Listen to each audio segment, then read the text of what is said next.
What's up everyone? Welcome to today's video. Before we get started, I know many of you were expecting a different adjustable dumbbell comparison. Due to intellectual property concerns, that video cannot be published. The matter has been resolved privately and I won't be able to discuss it further. And I'm sorry, I know that's disappointing to some of you and definitely me. And that brings us to today's video where we're going to be focusing on that REPxPEPIN, REPin, I'll be calling it that throughout this entire video. Adjustable dumbbells, which I think many consider the gold standard for adjustable dumbbells. They go extremely heavy, they're really compact, they adjust reasonably quickly, and they're super durable. Add all those things up and you have an S-tier adjustable dumbbell. So it might come as a surprise to you to hear that I'm planning on selling my REPin dumbbells. In today's review, I'm gonna cover all the things that I really like about these dumbbells and all the factors that ultimately led me to the decision to sell them. Let's go ahead and dive right in.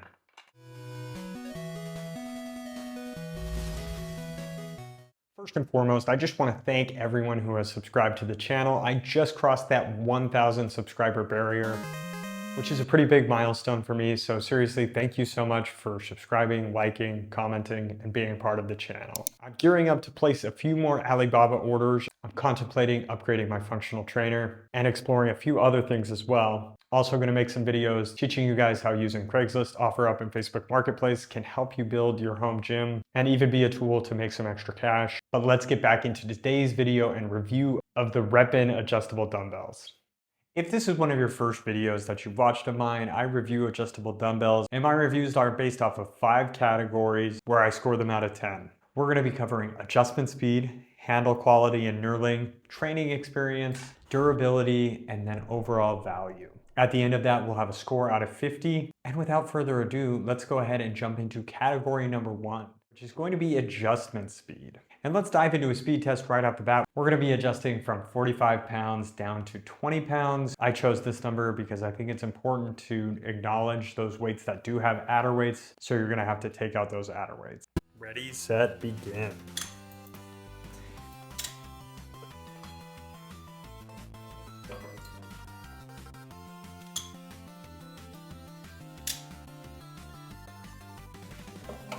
Time. The adjustment is a pop-pin style, which is one of the more unique ones on the adjustable dumbbell market. It's a pretty intuitive adjustment system and is fairly easy to figure out. Simply pop out the pop pin, slide it to the designated weight number, pop it back in, and you're pretty much good to go. The only consideration is you do have those adder weights that easily slide in and out. Now, I've had my REPins for about a year and a half, and when they first arrived, they used to have almost a keychain style to adjust. They've since switched to this more knurled knob that you adjust to pull out those adder weights, which I think was a big improvement. What I found with the keychain style is during certain movements, you'd feel that keychain hitting your hands. And I don't have huge hands as well, so I can only imagine for some beefier dudes holding that, I bet it was just constantly rubbing against them. The knob also still does during certain movements. We'll get into that during the training experience. Just some other notes in general. This does require 2 hands to adjust. You have to adjust both sides and then you do have the adder weights as well. When you're comparing this to some of the other adjustable dumbbells that are on the market, like Dumbbells, any sort of twist style handle, those I personally just find a little more intuitive, easy, and faster to adjust. There's just almost no thinking involved. It's really snappy and quick. There's definitely advantages to this as far as durability goes, and we'll get into that during that category. And the only other thing I'd note about this pop pin system is overall it is fairly loud when you're adjusting. If you're like someone like me, I work out in the morning, my family is still asleep, and that pop pin can be kind of loud. That's one of the more quiet things on this dumbbell, and one of the least of my concerns as far as noise levels go with this dumbbell. Again, we'll get into that later. Overall though, adjustments take anywhere from 10 to 15 seconds, and especially if you're not having to remove that adder weight, then it is really snappy. And especially when you're comparing them to some of the more quote unquote durable adjustable dumbbells on the market, like Iron Master or Eisenlinks, these literally leave those in the dust. It's only when you start comparing them with twist style handles, Dumbbells and Snodes, and the new Freak Athletes, which are basically Snodes, that they start losing by a bit. And it's a matter of seconds. It's, you know, it took 3 seconds to adjust the Dumbbells. It took 15 seconds to adjust the REPxPEPIN. It's a fairly negligible difference, but it is a difference and it adds up over the course of workouts. And I just found myself slightly just Every time I was adjusting, it just slightly bothered me. I know some people say that noise is satisfying and the pop pin system was satisfying to them. I didn't get that. Overall adjustment style and speed, we're gonna give this an 8 out of 10. And feel free, critique me throughout this review. Let me know if you think that's too high, too low. I'm happy to take that feedback. That's gonna go ahead and roll us over into category number 2, which is handle quality and just overall knurl. This is up there with one of my favorite things about this dumbbell. It features a volcano style knurl and also a 35mm dumbbell handle, which is I think about the perfect diameter as far as dumbbell handle diameters go. Obviously, a lot of that is going to come down to personal preference, and I think this is a good call out. My wife, for instance, does not like the REPxPEPIN handle. She thinks the knurl is too big. She thinks it feels awkward with the cages around it. And I could see, again, for larger dudes, it just feeling a little tight inside those handles. For me though, and this being my review, I love the REPxPEPIN handle. Knurl quality feels fantastic. Just the overall handle itself is light years above so many other options that are on the market. And this will again come down to personal preference, but I believe we are at a 5-inch handle. And it's a little longer without the adder weights, but there's a barrier between the adder, where the adder weights go, so it still feels like a 5. It might be 5.5 inches. I'll post the correct measurement on the screen here. But I've always liked that. I don't like having to guess where I'm putting my hand. I just like putting my hand in one spot. The Iron Masters, for instance, was a 7-inch handle, which I found really awkward and almost threw off the balancing of the dumbbells. I still need to try Iron Masters with the heavy handle kit. People said it's a game changer. But for me, I'd almost have no notes on this handle and overall knurl quality. On my knurl scale, I'm gonna give this a 2.5 or 3. And this is just rating the overall aggressiveness. That's not a score out of 5 or anything, but it's a really solid knurl. I really like it. If you don't like an aggressive knurl, you might disagree with me on this. And I do think it's important to note, because it is a smaller handle length, that what I talked about in that first section, the little knobs of the adder weights at times, during certain movements, skull crushers is coming to mind right off the bat, where your hands are kind of against that weight. That knob is rubbing into my wrist during certain movements. Skull crusher is really the only one I can think of right offhand. But if others have experience with that, where that knob is kind of hitting them, let me know in the comments if that bothers you. I'm really tempted to say 10 out of 10. I feel like, again, handle quality and knurl qualities all comes down to personal preference. And for me, it would be a 10. But because of the adder weights and sometimes those hitting into me, I'm gonna dock it just a half a point. We're gonna give it a 9.5 on the handle quality. Next, it's time to dive into probably the most important category, and kind of a subjective category, but that is overall training experience. Let's talk about areas where the REPin really truly shine and excel. And probably my favorite part about them is the overall compact size of them. Compared to so many other things on the market, they're so compact. I know the Freak Athlete dumbbell that's coming out, I think looks awesome. But then when you hear those dimensions, that at 120 pounds, it's gonna be 21 inches. Not that I really have to worry about lifting 120 pounds.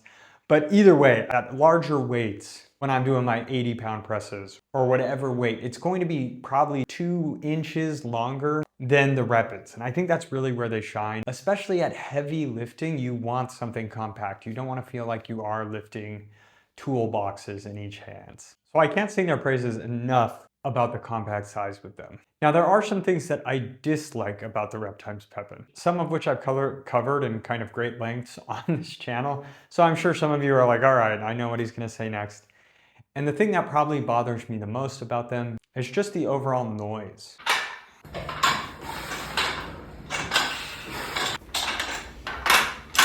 And this isn't during every single movement. Pretty much every single bicep movement, lateral raises, skull crushers, those are the main ones that come to mind, and those are all heavily featured in the program that I follow. And there is a very loud rattle pretty much on every single rep, which is coarse and irritating to me.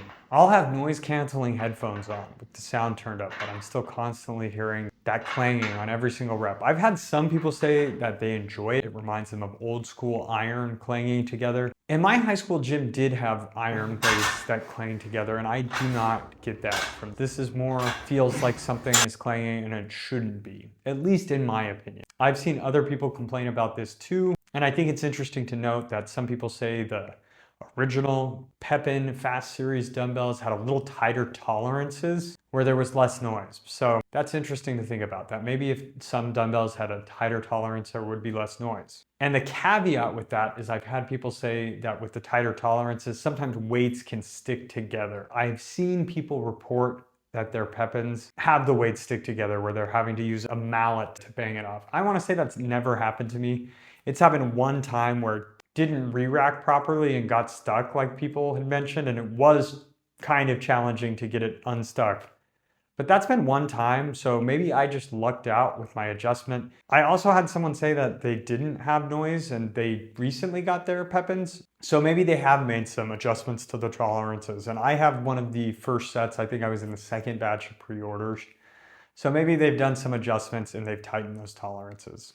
The other thing that's kind of a detractor for training experience for me is just the adjustment style. Having to, every single time you're adjusting the weight, adjust it on both sides, remove adder weights if you need. And I really know that's not too much, but knowing there's adjustment systems that are so much easier, I just found myself enjoying it more. And I know these are first world problems. Like, I know what I'm saying is not that big of a deal. But working out and training, a part of it should be enjoying the workout and not being slightly bothered that you're having to listen to plates clank and rattle and not love the adjustment style and things like that. So in my opinion, that's where I'm coming from with things that detracted from the training experience for me with these dumbbells. The last thing I'll mention as far as a detraction from the training experience for these is just the fact that you are lifting with a cage around you. And I also mentioned it's kind of closed in, like it's not super roomy, and it just doesn't feel exactly like a dumbbell to me. Whether that being lateral raises and you want to come all the way down to your side.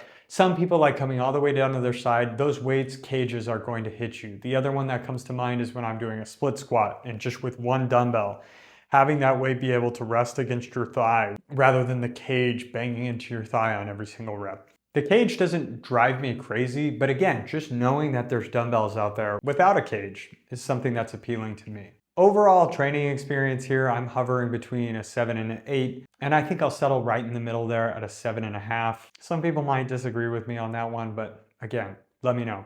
Next up is going to be the durability category. And once again, the reps are going to really shine here. First off, let's talk about it. They come with a lifetime warranty. They stand behind this product. They know it's not gonna break.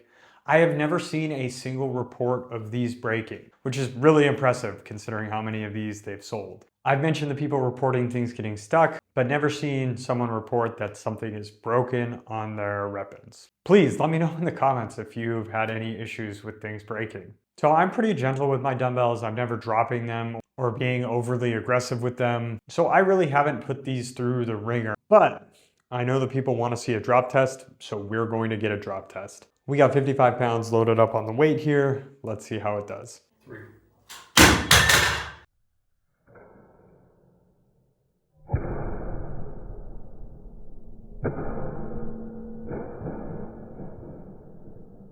Just drop. Let's go ahead and put this back in the cradle and make sure we still adjust. Totally fine on that end.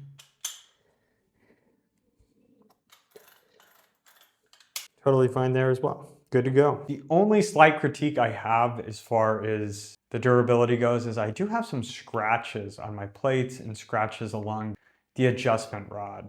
It's really nothing too noticeable, and after a 1.5 years of use, they look almost brand new. We are going to dock durability, just one point, because I've read quite a few people talk about how the adder weights don't lock in and engage all the way and they'll pop out and fall out. And especially that'll happen during training and during movements, chest pressing. Granted, it's only 2.5 pounds, but still, it's not fun having a 2.5 pound plate fall and hit you. We're gonna give durability a 9 out of 10 because of that. Last category here. Now these dumbbells, it's great because you can start, I think they actually added a 60-pound option, but I know they have 80 through 120. For 120 pounds, it's gonna be $1,500, which is $1,625 after tax. So it's definitely not cheap. but you're paying for something that's going to last you forever, is pretty much indestructible. And if you can't tell by the last few categories, I've given it really high scores. So if you got through the section where I was complaining and you thought those aren't big deals, to me, these might be the right dumbbells for you. In my personal opinion, when I'm paying $1,600 for something, I don't want to have to make certain compromises. And especially my score was lacking in the overall training experience, which is a lot personal preference. So again, I just don't like having to make those compromises at this price point. Another thing, I probably should have mentioned this in the overall training experience, but just something about getting bases where you have to sort of adjust and find the right spot with the little end plate is kind of frustrating. But it would be nice if there was just a set spot where it's like, this is where the weights are going to go in the smoothest.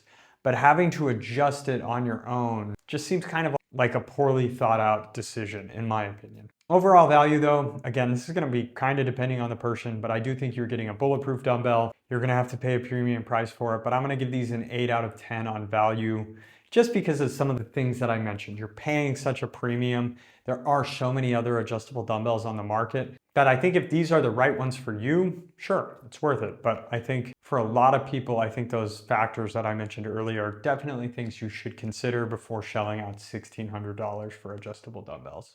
That is going to bring our total score up to 42 out of 50. It's funny, I think all my adjustable dumbbell reviews almost fall within this exact same range. And I think it just goes to show that we have some really great options on the market, and there really is something for everyone. And not every adjustable dumbbell is perfect. It's all about finding the right one for you and what you're going to enjoy training with every day. Now, I know these are a lot of people's favorite adjustable dumbbells, and I can totally understand why. Really solid dumbbell, just not the perfect one for me, and that's okay. So let's talk about who these dumbbells are for. They're for someone who wants a no-nonsense dumbbell that's gonna get the job done, and for someone who's just gonna want to buy once and never think about it again. Now, for someone like me, I'm a big believer that the fitness industry is constantly evolving and improving products. So while a lifetime warranty is great, I'm a firm believer that I think in 5 years, we're going to have an awesome cageless adjustable dumbbell that isn't 21 inches long, that maybe, is even 17 inches instead of the 18 that the reps are. That is drop proof for all the drop people out there. But I just think there's going to be constant improvements. Like right now, the Dumbbells use a lot of plastic dovetails and things like that. I think it's just a matter of time until we have a company that comes out with an all cast iron, twist handle, adjustable dumbbell. That's going to be awesome. So my thought is, I don't really need a lifetime warranty because I'm probably going to be upgrading to whatever comes out next. I'm someone who likes getting the latest and greatest tech. I always like getting new headphones, new phones, things like that. I just think it's fun. Things that I'm using on a daily basis. When something comes out that's new and better and going to improve my life every single day, it's something I want to try. So that would be, I don't want to say argument against a lifetime warranty. There's nothing, I'm not arguing that they're bad. I just think it may be not as important as some people make it out to be. And that is why I'm going to be selling my REPins. I just have other adjustable dumbbells that I prefer over them. I'm not saying they're bad at all. I think it's a fantastic dumbbell, but especially my wife doesn't love to train with them. So I have dumbbells that she prefers to train with over them. So I'm going to be passing them on to the next person who I'm sure will love them. Go ahead, let me know in the comments if you think I got this score right, if you think I'm crazy for selling my REPins, and just let me know if you have any comments. I'll do my best to answer those. I really appreciate all the support and looking forward to talking about the new functional trainer I'll be getting, and I'll see y'all in the next one. Peace.